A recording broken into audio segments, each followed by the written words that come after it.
Ontem foi muito legal, até a Ana Prestes estava falando hoje de manhã no Fórum Café, que foi ali, ao vivo, e o presidente Lula pega e passa o microfone para o Hassan, depois para a Charré, e ali aquela coisa sem muito, tipo, o presidente Lula não tinha combinado ali, eles imagina, eles estavam em voo, né?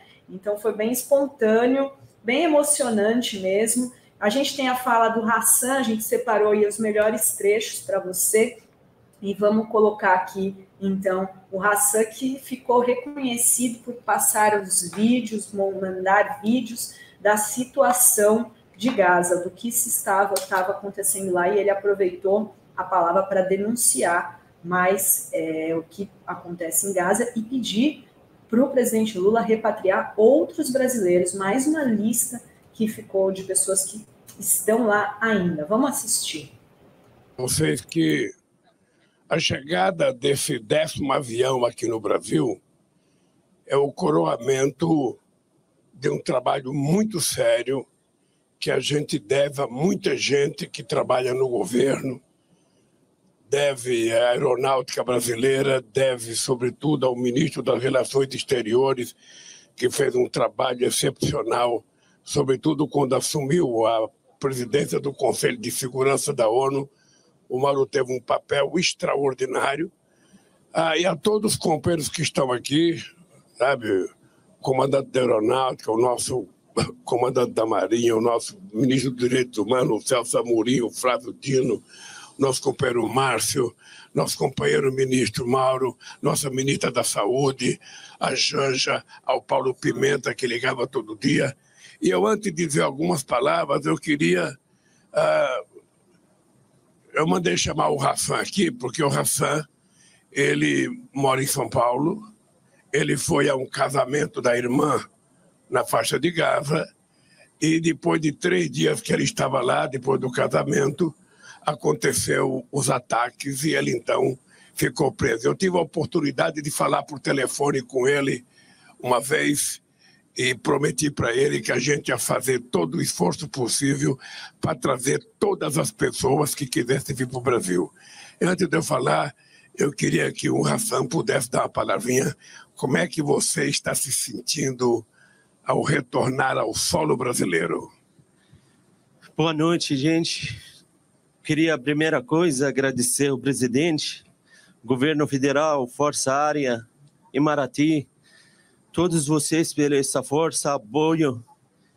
A gente ficou lá 37 dias, muito sofrimento. Às vezes, a gente até passa fome, passa sede.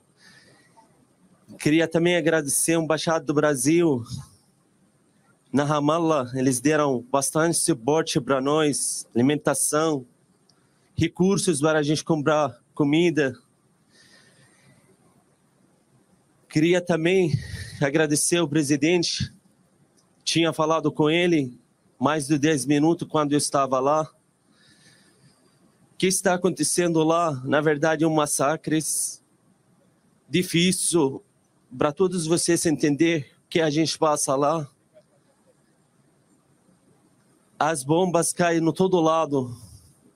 As minhas filhas ficaram muito chocantes lá, muito triste. Primeira semana, segunda semana, a gente começou a ficar mentindo. A gente falava que esses ataques são bomba, explosão das festas e aniversário. Mas a gente não conseguiu segurar muito tempo. Quando eles começaram a entender o que está passando, às vezes, quando chega o avião militar israelense, elas fecham a janela para achar que, quando fecha a janela, elas sentem proteção. Mas, graças a Deus que a gente chegou aqui, e eu agradeço muito o governo federal e a presidente, e a todos vocês pelo trabalho, presidente. E eu gostaria muito também de ser trazido nossos familiares para cá.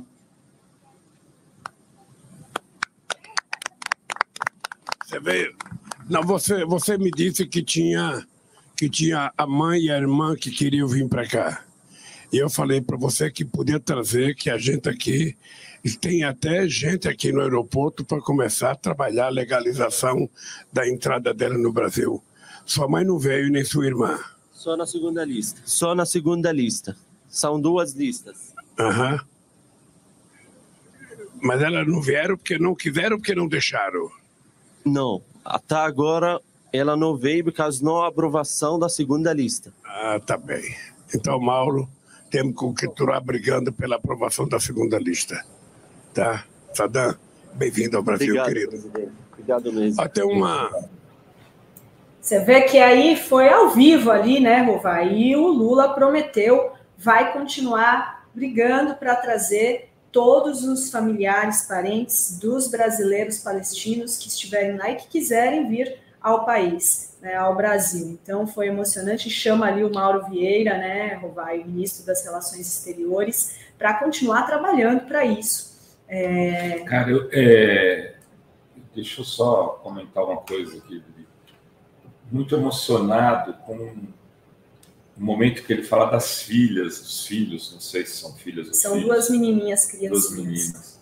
Imagina, no começo ele dizia que era festa de aniversário, era fogos, rojões, para não assustar as crianças. Eu não sei quantos anos tem as crianças, sabe, Drica?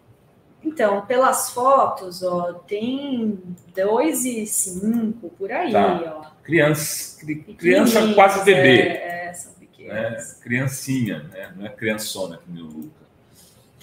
Já vai fazer 10. Mas, então, que ainda não entende direito as coisas e eles disfarçavam, eles mentiam, ele falou. Nós mentíamos.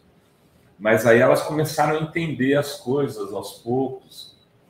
E quando elas viam os aviões israelenses, elas fechavam a janela porque se sentiam protegidas.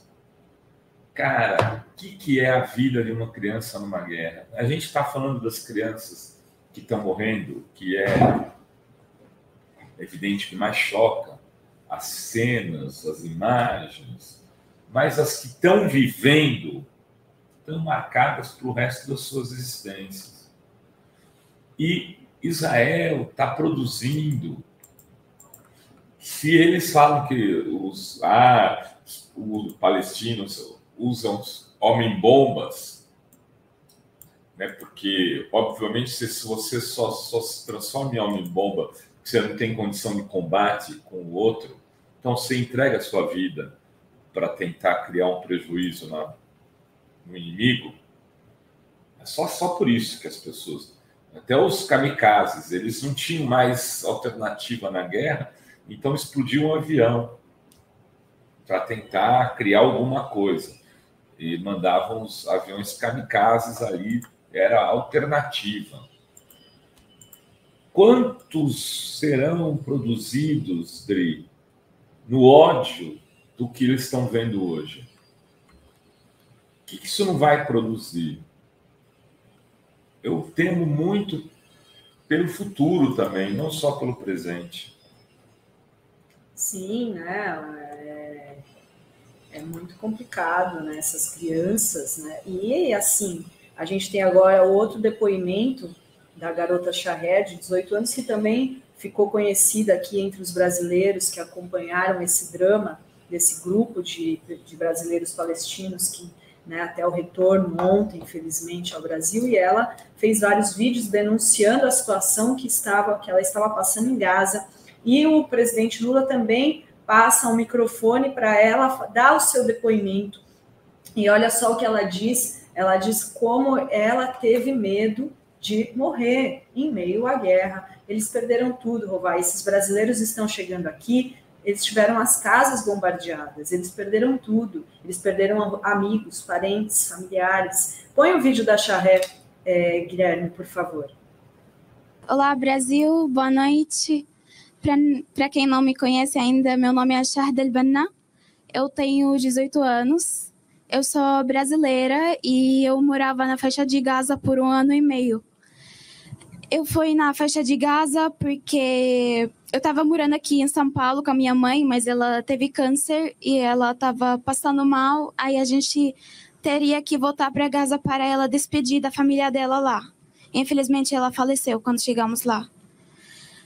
Quando começou a guerra, 7 de outubro, era um dia normal, deveria ser um dia normal. Eu estava me preparando para ir para a faculdade de manhã. Aí, de repente, começou a cair as bombas, começaram a bombardear todo lugar, sem avisos, e a gente ficou assustada. Ela estava preparando para ir para a escola de manhã. A gente chegou a um ponto a pensar que não vamos mais conseguir sair de lá e vamos todos morrer e ninguém vai saber da gente. Mas, graças a Deus, graças ao governo brasileiro, graças ao presidente do Brasil, a Força Aérea, a Embaixada, a todos, a gente está aqui agora. Eu agradeço muito do fundo do meu coração e todos nós que conseguimos chegar aqui hoje também agradecemos muito do fundo do coração a todos que ajudaram a gente a chegar aqui.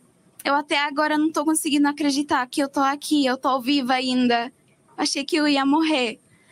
Eu estou muito feliz, estou muito emocionada por estar aqui. De verdade, eu agradeço muito, presidente. Só que também, além de estar feliz, a gente também está preocupado ainda com nossos familiares que estão ainda na faixa de Gaza. Eu já perdi muitos familiares, eu já perdi muitas amigas nessa guerra, já estão mortos. Eu já perdi a minha casa, foi destruída também. A maioria da gente que vieram com a gente também não tem mais casa, então a gente também, se queremos um dia voltar para lá, não podemos. Queria muito poder ajudar a retirar o resto dos nossos familiares de lá. Espero que a gente vai conseguir também. E é isso, a gente agradece. Obrigada, Brasil. Obrigada a todos.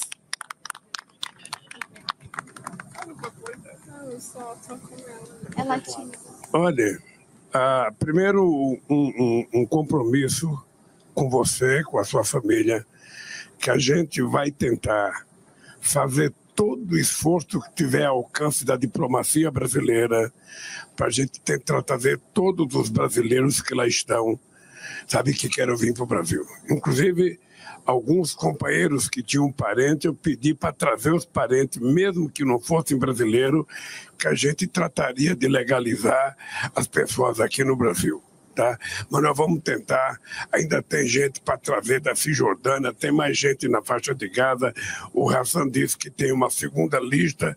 Enquanto tiver lista e possibilidade da gente tirar uma pessoa, mesmo que seja uma só pessoa na faixa de Gaza, a gente vai estar à disposição para a gente mandar buscar as pessoas.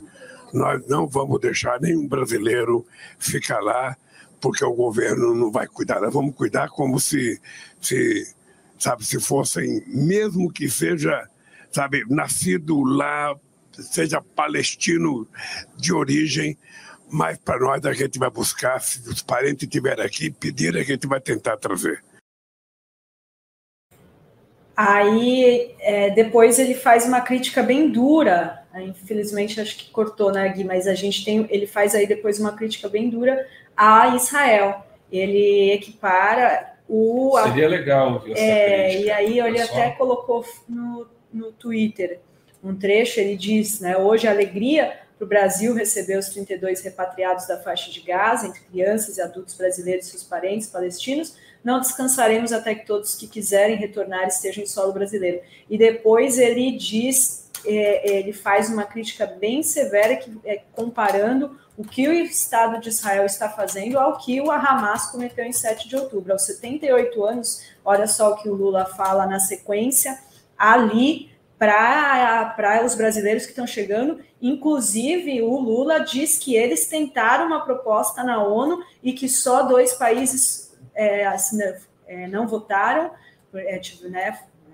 e os Estados Unidos vetaram a proposta do Brasil. Ele fala isso ali para Charré, na sequência. Ele diz, aos 78 anos eu já vi muita brutalidade e violência, mas eu nunca vi uma violência tão desumana contra inocentes. O Hamas cometeu ato de terrorismo, mas a resposta de Israel também é letal contra crianças e mulheres inocentes, destruição de tudo que foi construído com muita luta, como escolas, hospitais. O governo brasileiro vai continuar lutando pela paz cobrando dos outros presidentes um comportamento humanista pelo cessar-fogo, e ele faz questão de falar que o Brasil foi o país que apresentou a proposta no Conselho de Segurança da ONU para ter um cessar-fogo imediato, e não foi, e os Estados Unidos vetaram, 2 países se abstiveram, e agora a gente tem aí mais de 11 mil mortos, a última contagem, segundo a ONU, 11,3 mil mortos, sendo 5 mil crianças. Então, nunca se matou tanto civil, né, num conflito desse. E agora os brasileiros chegaram, que vai acontecer? Eles estão agora, olha só, o alojamento na Força Aérea Nacional, tem aí o vídeo do alojamento, onde eles passaram a noite, foram recepcionados nas instalações aí. Então, vocês veem as imagens de os brasileiros, tudo aí arrumadinho para receber os brasileiros. E todos eles já iam ser encaminhados agora para documentação e vão ser incluídos no cadastro único, vão poder acessar os programas sociais disponíveis no Brasil, como Bolsa Família, vão ter regularização migratória e vão poder utilizar todos os sistemas públicos que o Brasil tem, né, Rovai? O SUS e tal, e vão tentar aí reconstruir suas vidas em meio, né, esperando que isso acabe, né, Rovai? Mas não é o que o Estado de Israel está dando sinais de que vai, né, acabar de bombardear, parece que quer destruir mesmo a Gaza, né, Rovai? Eles parecem, até hoje na live de manhã, o Lula falou, parece que Israel quer ocupar a faixa de Gaza, expulsar todo mundo de lá e tomar o território. Isso, né? Não vai dar certo. Não tem a menor chance de dar certo. Eles podem até ocupar o território, mas o problema é resistir. No Afeganistão, está lá. Para todo mundo ver, o Talibã hoje controla o Afeganistão. Os Estados Unidos saiu de lá com a mão na frente e outra atrás. Foi lá para destruir o Talibã e acabou sendo expulso pelo Talibã. Sabe? Não é assim. Estou dando um exemplo do Talibã. Eu podia dar outros tantos exemplos. E eu não estou comparando o palestino com o Talibã, não. Acho que são coisas bem diferentes. Olha só, o Lula subindo o tom ontem, e ele já tinha subido o tom contra Israel na assinatura da sanção, né, no lançamento da nova lei de cotas, que foi, né, sancionada, a lei da deputada Maria do Rosário, que estabelece aí, depois a gente pode até falar um pouco disso. Mas tem aí a crítica, e depois eu mostro a crítica que já tinha sido feita antes, então agora, atendendo, né, Rovai, as expectativas das pessoas que falavam, não, depois que trazer os brasileiros, o Lula tem que subir o tom, e muita gente até defende que corte relações, o presidente Lula subiu o tom ontem contra Israel, dizendo que o Israel está fazendo um ataque terrorista na faixa de Gaza. Sobe no vídeo da chegada ontem, da crítica a Israel, Mauro, olha só. Que foi presidente do Conselho da ONU, foi um cara que conseguiu fazer uma nota que foi aprovada por 12 presidentes de países, só não foi aprovado por 2 que se abstiveram de votar, e os Estados Unidos vetou a nota que era para criar um corredor humanitário e parar os ataques, sobretudo contra crianças. Tá? Nós vamos ficar com muito carinho e também ter a preocupação de ver como é que vocês vão ficar no Brasil. Você está fazendo faculdade, é preciso continuar estudando. Nós vamos ter que ajudar vocês a encontrar uma saída para continuar a vida de vocês aqui no Brasil. Tá? Eu queria terminar de passar a palavra para o Mauro, que aos 78 anos de idade, eu já vi muita brutalidade, já vi muita violência, eu já vi muita irracionalidade, mas eu nunca vi, sabe, uma violência tão bruta, tão desumana contra inocentes. Porque se o Hamas cometeu um ato de terrorismo e fez o que fez, O Estado de Israel também está cometendo vários atos de terrorismo ao não levar em conta que as crianças não estão em guerra, a não levar em conta que as mulheres não estão em guerra, a não levar em conta que eles não estão matando soldados, eles estão matando junto crianças. Já estão mais de 5 mil crianças, tem mais de 1.500 crianças desaparecidas que certamente estão no meio dos escombros, e depois a destruição de tudo que as pessoas levam décadas para construir, uma casa, uma rua, um prédio, uma escola, um hospital, e depois uma simples bomba detona aquilo, sem ninguém assumir responsabilidade. Sabe quem é que vai recuperar aquilo? Então, eu quero dizer para vocês que hoje é um dia de felicidade. De felicidade porque a gente está recebendo aqui, sabe, 32 famílias, 32 seres humanos que já viveram em paz, que sabem o que é a paz, que sabem o que é a harmonia, e não precisava viver no inferno que viveram durante esses últimos 37 dias. Tá aí, então, chamando os ataques de Israel a Gaza de terroristas também, né? Então, tá aí igualando, né, que foi a postura também desde o início, né, Rovai? Condenar o ataque do Hamas no dia 7 de outubro, mas também condenar as forças de defesa de Israel. Vamos ver agora qual vai ser a atitude, aí, a postura do governo, e principalmente diante dessa outra lista, né, que o Hassan falou, ou seja, tem mais gente para vir para o Brasil, né, Rovai? E tem superchat aqui, o Antônio Idevano dos Santos diz: o Brasil poderia muito bem boicotar os contratos desse país.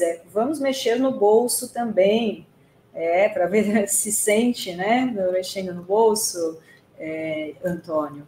E Débora Bianchini: por que ainda não houve um protesto forte em frente ao consulado de Israel no Brasil contra o genocídio palestino? Apoio as falas de Lula. Pois é, a gente tem visto muitos protestos. Teve protestos no dia 4, né, de novembro, que foi o Dia Mundial, onde teve protestos por várias partes do mundo, teve em várias cidades brasileiras. Mas eu tenho visto protestos gigantes em outros países, né, Rovai? E aqui no Brasil a gente ainda não viu, assim, tanta, né, protesto gigante, Rovai? Estava aqui assistindo uma cena horrível, desculpa, de que o Orlando acabou de colocar aqui no Twitter, de um cara ameaçando um rapaz negro, e aí a policial ali e não faz nada.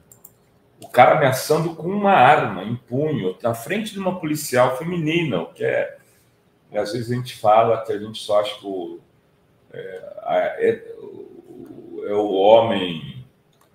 homem é só o único responsável por tudo, mas é assustador, que é uma mulher, provavelmente pode ser mãe, vai ser mãe, é um guri.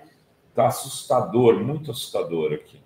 E olha só, seguindo aqui só um comentário aqui da Cal Pereira, coitado desse povo se o Messias tivesse sido reeleito. Você acha que Bolsonaro faria todo esse esforço para trazer os brasileiros que estavam em Gaza? Ele que tem aí sempre foi pró-Israel, né, Rovai? Não ia ter toda essa mobilização para trazer essas pessoas. Claro que não ia trazer, não, Dori. Né? Não ia trazer, não ia fazer, não ia ter apoio nenhum, não ia ter programa social, né? Imagina. Tem aqui um tal de André Juste, que é um cara que faz um propaganda israelense no Brasil, pago para isso, né? Tem uma entidade e tal. Ele está criticando o Lula duramente por ter comparado o Estado Democrático de Israel com um grupo terrorista. Então, assim, dessa gente dessa água que o Bolsonaro iria beber, tá? E seguindo aqui nosso giro, durante a tarde, então, como eu falei, na assinatura, na sanção da lei de cotas ontem, bem importante também, porque a lei de cotas ela tinha que passar por uma revisão em 2023 e passou, foi aprovado com algumas mudanças muito positivas na lei. Então, ontem, o presidente Lula sancionou a atualização da lei de cotas, que tem números, inclusive, vai muito, desde 2012 a 2022, 1.148.521 alunos ingressaram no ensino superior público por meio da lei de cotas. Olha só que importante isso, né? Quantos alunos tiveram a oportunidade de chegar na universidade por conta dessa política de cotas, e ontem foi sancionada, e o presidente Lula aproveitou o momento para subir o tom então ele já tinha feito uma crítica mais dura durante a tarde nessa assinatura da lei de cotas. Solta o vídeo rapidinho, e já a gente já volta com o Pedro Serrano, que acaba de chegar aqui também nos nossos estúdios. E solta o vídeo do Lula ontem na assinatura da lei de cotas. Sabido de notícias de que crianças fossem vítimas preferenciais numa guerra. A quantidade de mulheres e de crianças que já morreram e a quantidade de crianças desaparecidas, a gente não tem conhecimento em outra guerra.